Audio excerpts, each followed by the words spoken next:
I edge forward through the dark, using the wall to guide me. I can hear the shuffle of Harvey's bare feet on the stony floor behind me. I make out the dim shadow of the dead wolf's body lying slumped in the dark. I sidestep to avoid it, holding my breath and trying not to think about the bloody fur, the sound of the spear snapping as the wolf rolled onto it.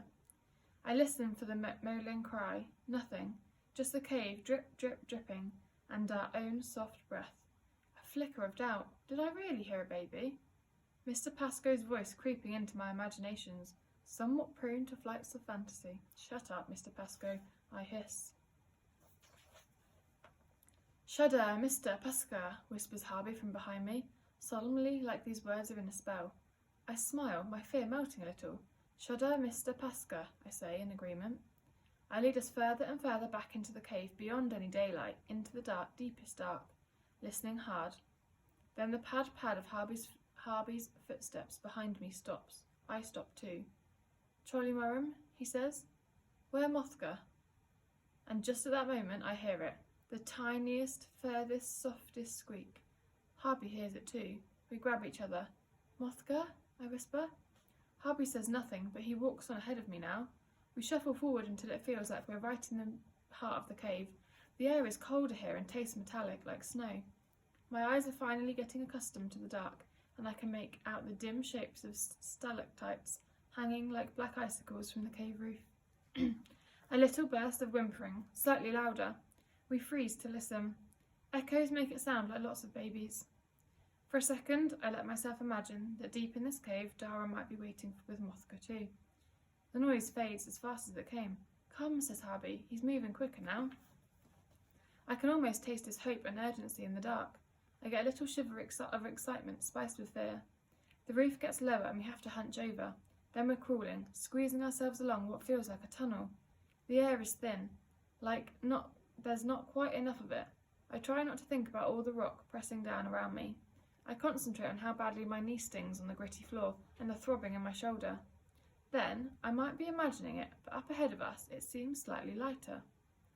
At last we wriggle out of the tunnel into another cave, a cavern more like. I look around in amazement. Does anyone back home even know that this is here? Its walls gleam dark blue in the thin light, wet like whale skin. I look up, it's as tall as a house. Way up high there's a small round hole in the roof, and through it I can see a circle of sky. A shaft of thin sunshine falls like a spotlight onto Harvey, who's kneeling on the ground, looking at something. And there, in the circle of sunlight, I see, not a baby, but a huddle of puppies. Oh, I whisper. Not Mothka, he says glumly. Not Mothka, I agree, kneeling down next to him. Sorry, Harvey. Harvey sighs, and together we look at the bundle of tiny creatures. The pups are so young their eyes are still closed. I try to count them as they squirm over each other. I think there are 6, but there are such wriggly-tangly of heads and tails and paws that it's hard to count. One pup has clambered onto the top of the pile and is scrabbling about on everyone else's heads. Beneath her, as if in protest, another pup shifts and she slides backwards off the heap in slow motion. Harvey and me both laugh at the same time. With one finger I gently stroke the pup's fluffy head. She opens her tiny mouth towards my hand and makes little sucking noises. A terrible realization hits me, deep in my belly. These aren't just pups. These are wolf pups. Oh no, I say with dread. Where's their mum? Harvey looks at me, his black eyes blank, and I know straight away these are the dead wolf's puppies. The wolf wasn't a he, she was a she. She only attacked me because I was near her den. She attacked me to protect her little pups. It was self-defense. Gently, I scoop up the tumbled wolf pup and snuggle her close. I can feel her heartbeat flickering in my hands. I'm so sorry, I say in her tiny soft ear. The pup squirms in my hand, blind and deaf and helpless, newborn. She reminds me of Dara when he was crying in the hospital, his tummy exposed and his tiny feet pushing and kicking against the air. My eyes fill with tears. I'm so sorry, I whisper. We didn't know. We've killed the wolf pup's mum, and without her these pups will die. The tears roll down my cheeks.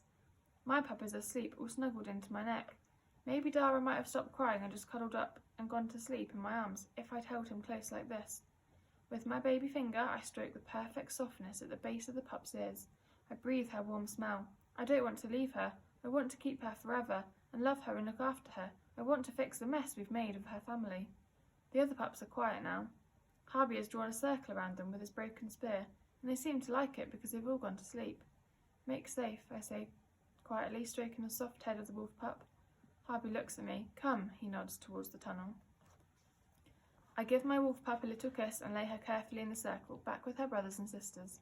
The warmth of her cools on my shoulder.